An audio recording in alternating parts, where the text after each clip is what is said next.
네, 여러분 안녕하십니까? 정말 아쉽게도 제가 직접 여러분과 자리를 함께 하지 못했는데요. 정광우 박사님께서 마련하시는 행사에 함께 할 때마다 서울에서 직접 뵀으면 좋겠다라고 생각을 하는데 오늘도 여러분은 온라인에서 뵙게 되었네요. 근데 오늘 훌륭한 여러 패널 분들을 모셨고 이분들이 좀 더 긍정적인 전망을 이전의 컨퍼런스 아니면 크루거 교수님의 좀 현실적인 처방보다는 조금 더 낙관적인 전망을 다음 패널리스트로부터 들을 수 있지 않을까 싶습니다. 그러면 간략하게 오늘 어떤 주제를 향후 65분에서 70분 동안 다룰지 말씀을 드리겠습니다. 먼저 베리 아이켄그린 교수님의 기조 연설을 듣도록 하겠습니다. 베리 아이켄그린 교수님은 버클리 대학교 교수님인데요.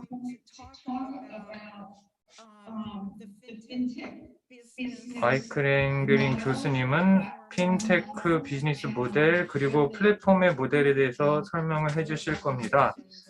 그리고 이런 플랫폼 그리고 디지털 경제가 금융 안정에 어떤 영향을 미칠지에 대해서 베리 아이켄그린 교수님이 말씀을 해주시겠습니다. 약 10분 정도의 강연 이후에 브라이언 브룩스 전 바이낸스 CEO의 기조 연설이 있겠습니다. 예, 안녕하십니까?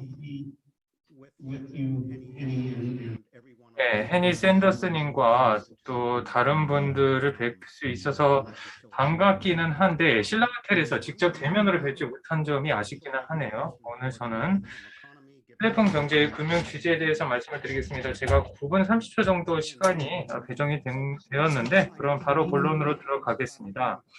그러면 플랫폼 경제 또는 플랫폼 비즈니스 모델이 무엇일까요? 플랫폼 경제에서는 비즈니스 간의 협업이 가능해집니다. 기존에는 볼 수 없었던 생산자, 그리고 공급업자, 그리고 고객 간의 협력이 확장 가능한 네트워크를 통해서 가능해집니다.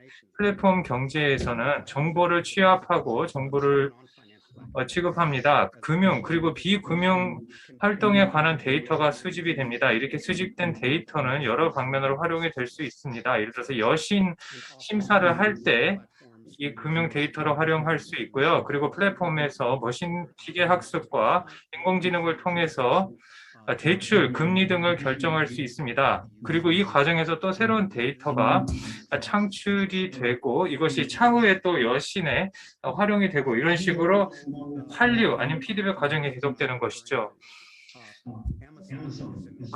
이 실제 사례를 보면 예를 들어서 아마존만 하더라도 영세업체를 상대로 소액 대출을 하고 있고요. 그리고 구글도 구글페이를 통해서 고객들이 계좌를 열 수 있습니다. 그리고 페이스북도 스테이블 코인 발행을 제안했습니다. 초국경적인 통화인데요. 한국만 하더라도 카카오라는 새로운 인터넷 은행이 출범이 되었죠. 그래서 대출을 해줄 뿐만 아니라 그러니까 기존의 비금융 서비스에 이어서 대출을 비롯한 여러 가지 금융 서비스를 카카오은행이 제공하고 있습니다. 그래서 이들 플랫폼 경제가 기존의 금융기관과 경쟁을 하고 있습니다. 이들 인터넷 은행은 기존의 은행과 달리 오프라인 지점이 없습니다. 이것이 여러 핀테크 기업의 특징인데요. 핀테크 기업의 경우에는 금융 서비스 제공에 필요한 기술을 제공하거나 아니면 여러 은행과 제휴를 하는데 다만 이런 인터넷 은행의 경우에는 직접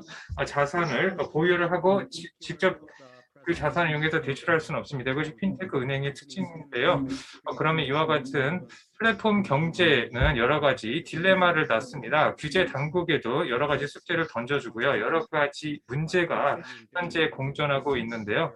여러 활동이 지금 플랫폼에서 이루어지고 있는데 다양한 참가자가 지금 연루되어 있죠. 그리고 기술이 다양한 방면으로 활용이 되고 있는데 이러한 새로운 활동이나 아니면 기술의 활용 그리고 주체의 참여를 통해서 참여로 인해서 금융 시스템의 안정성에 위협이 가해질 수 있습니다. 그리고 이것이 규제 당국의 가장 중요한 목표는 먼저 시장의 건전성, 그리고 시스템 규제, 그리고 소비자 보호가 규제 당국의 3대 책무인데, 아까 말씀드린 플랫폼 경제의 여러 맞물린 요소 때문에 규제 당국이 어려움을 겪고 있습니다. 특히 규제 당국 입장에서는 어떻게 은행을 아니면 특정 행위를 규제를 해야 할지가 문제가 되었습니다. 예를 들어서 IT 기술 자체를 규제를 해야 할지, 아니면 금융 행위별로 규제를 해야 할지, 아니면 회사를 규제를 해야 할지가 문제가 되는데, 그래서 제가 딜레마라고 말씀드렸습니다. 그럼 이런 딜레마가 맥락상 어떤 의미를 가지고 있는지 좀 더 자세히 말씀드리겠습니다. 첫 번째는 누가 과연 규제 대상이 될지, 그러니까 규제 영역을 정하는 것이 쉽지가 않습니다. 즉 대출과 지급 결제 행위나 아니면 이를 취급하는 기관만 규제를 할지, 아니면 그 이외의 행위나 기관도 규제를 해야 할지 봐야 됩니다. 규제 영역 문제가 있죠. 즉 규제 당국 입장에서 비금융 행위도 플랫폼에서 규제를 해야 할지가 문제가 됩니다. 그리고 금융 건전성을 제고하기 위해서 비금융 행위도 규제를 해야 하는지가 문제가 됩니다. 그리고 플랫폼 경제가 지금 소비자와 많이 접촉을 하고 데이터를 수집을 하고 있는데, 이것도 금융당국의 규제 대상이 되는지가 문제가 됩니다. 왜냐하면 플랫폼 경제가 소비자의 데이터를 취합해서 이를 악용을 할 수가 있거든요. 그러면 이런 악용하는 행위를 규제 당국이 얼만큼 규제를 해야 하는가, 특히 비금융 행위도 규제 당국이 감독을 해야 하는가가 문제가 됩니다. 그리고 빅테크나 아니면 인터넷 은행 등이 만약에 독점 현상이 심화되면 혁신을 저해할 수 있습니다. 반면에 빅테크가 정보의 우위를 바탕으로 시장에 장벽을 세울 수가 있습니다. 이것이 시장의 진입 장벽으로 작용할 수 있습니다. 빅테크 기업이 여러 클라우드 서비스를 장악하고 있는 것이 우연의 일치가 아닙니다. 그리고 이러한 클라우드 서비스의 기존의 금융기관 그리고 인터넷 은행이 의존하고 있습니다. 그래서 빅테크의 영향력 문제가 있고요. 또한 충분한 경쟁의 보장 문제가 있습니다. 공정한 경쟁의 장을 마련을 해야 하는데, 빅테크 기업이 고객 데이터의 확보를 통해서 가진 우위를 가지고 시장에서의 지배력을 남용할 수 있습니다. 가격 차별 등의 문제가 발생하고 있고 경쟁이 저해될 수 있습니다. 특히 금융 서비스와 비금융 서비스를 같이 제공을 하면서 이걸 고객이 이탈하기 어렵게 만들고, 소비자 입장에서는 다른 회사로 갈아타기가 어려운 등 빅테크의 영향력 문제가 발생을 할 수 있고, 그리고 데이터가 다른 회사에서, 특정 회사의 데이터가 다른 회사에서 활용할 수 없는 그런 데이터 이동성 문제가 발생할 수 있습니다. 소비자 입장에서 특히 새로이 출시되는 금융 상품을 제대로 이해하지 못할 수가 있고요. 또한 소비자 입장에서 이들 금융 상품이나 금융 프로세스가 아직도 시범 사업 단계인지 본격적으로 출시가 되는지 알지 못할 수 있습니다. 특히 빅테크의 경우에는 정보의 우위를 바탕으로 소비자의 행태에 편향된 영향을 미칠 수 있습니다. 예를 들어서 다른 플랫폼을 사용하는 소비자의 경우에는 그 플랫폼에서 벗어나지 못할 수 있습니다. 아니면 데이터의 유출 문제도 발생을 할 수가 있죠. 데이터가 유출이 되는 경우에는 소비자에게 비용이 발생하게 됩니다. 특히 차별과 편향을 시정하고 막는 것이 중요한데 결코 쉬운 과제가 아닙니다. 미국을 비롯한 많은 국가에서 금융기관이 인종이나 아니면 성, 종교 등의 다양한 이유로 고객을 차별하지 못하게 하는 규정을 두고 있는데요. 근데 금융기관이 가지고 있는 자체적인 알고리즘이 이제 편향되어서는 안 된다. 는 인식이 지배적인데, 근데 문제는 뭐냐면, 예를 들어서 인종이나 아니면 어떤 특정 소비자 집단 간의 여러 변수의 상관관계를 금융기관의 알고리즘이 분석을 하면 이것이 과연 차별된 대출이나 금융 서비스 제공으로 이어지는가, 예를 들어서 특정 금융 집단을 상대로만 유리하게 여신 심사가 이루어지는 등의 차별 문제가 발생하는가에 문제가 있습니다. 이를 시정하기 위해서 어떠한 변수를 대출 기관이 활용하고 있는지 규제 당국이 제출을 요구할 수 있습니다. 이를 통해서 규제 당국이 과연 금융 당국이 알고리즘을 활용을 하면서 특정 집단의 변수를 중시하고 이것이 고객에 대한 특정 소비자 집단에 대한 차별로 이어지는지를 심사할 수 있게 될 것입니다. 근데 인공지능을 바탕으로 한 이제 여신 담당자가 직접 여신 심사를 하는 것이 아니라 알고리즘을 활용을 하는 경우에 이것이 문제가 발생을 할 수가 있습니다. 그리고 새로운 데이터를 바탕으로 알고리즘이 끊임없이 업데이트가 되면 이것을 금융당국이 규제의 속도가 따라갈 수 있을까요? 알고리즘의 발전 속도를 금융당국이 따라갈 수 있을지가 문제가 되고요. 알고리즘 분석에 있어서 어디서 차별이 발생하는지 찾기가 어려울 수 있습니다. 알고리즘이 훈련 소스로 활용하는 데이터의 차별 요소가 발생할 수 있고요. 데이터 자체는 편향이 없더라도 알고리즘 자체에 차별적인 요소가 있을 수 있습니다. 즉 무편향 데이터를 활용하더라도 플랫폼의 알고리즘에서 고객 차별이 발생할 수가 있습니다. 즉 차별의 소재지를 찾는 것이 규제 당국 입장에서는 결코 쉽지 않습니다.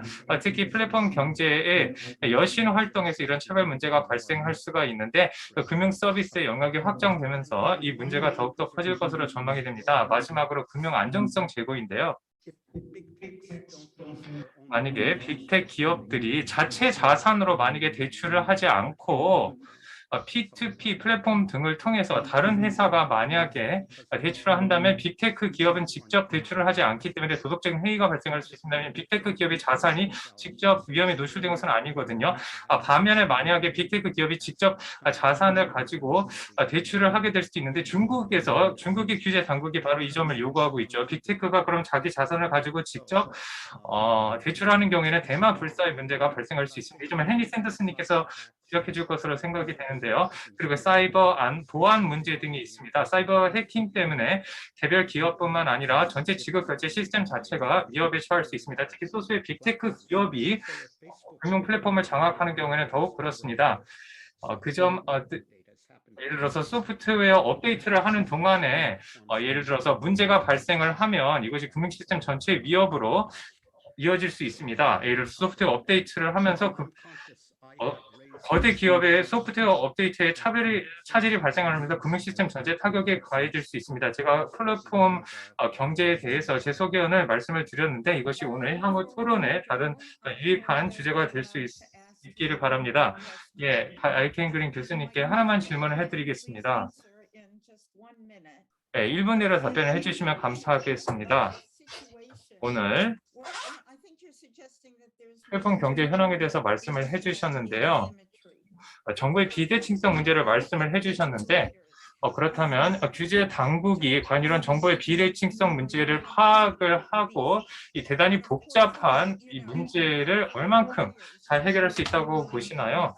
그리고 오늘 은행이나 아니면 디지털 은행이나 스타트업이 아니라 주요 IT 기업, 빅테크를 중심으로 오늘 말씀을 해주셨는데요. 그리고 여러 가지 중요한 말씀을 많이 해주셨습니다. 특히 빅테크 기업의 리스크가 높다라고 말씀을 하셨는데 정보의 비대칭성 문제 그리고 정교한 금융 서비스가 이해하기 어렵다는 점에 대해서 좀 자세히 말씀해 주실 수 있을까요? 말씀해 주신 점 정보의 비대칭성 문제가 상당히 우려할 만한 문제라고 생각합니다. 이게 어떻게 보면 규제 당국이 그러니까 만약에 굳이 개의 비유를 하자면 그 규제 당국이라는 개가 그 빅테크라는 개를 제대로 따라가지 못하는 현황이 아닌가 싶습니다. 규제 당국이 그 빅테크의 변화하는 속도에 맞추지 못하는 것이죠. 그리고 빅테크 기업이 그 로비력을 동원할 수가 있습니다. 빅테크 기업의 로비를 통해서 기술 차원의 규제뿐만 아니라 정치 경제상의 규제도 빅테크의 로비를 통해서 변화가 있을 수가 있습니다. 빅테크 기업이 정치적인 영향에도 문제가 될 수 있거든요. 예, 아주 유익한 답변 감사합니다. 예, 오늘 시간 내주셔서 진심으로 감사의 말씀을 드립니다.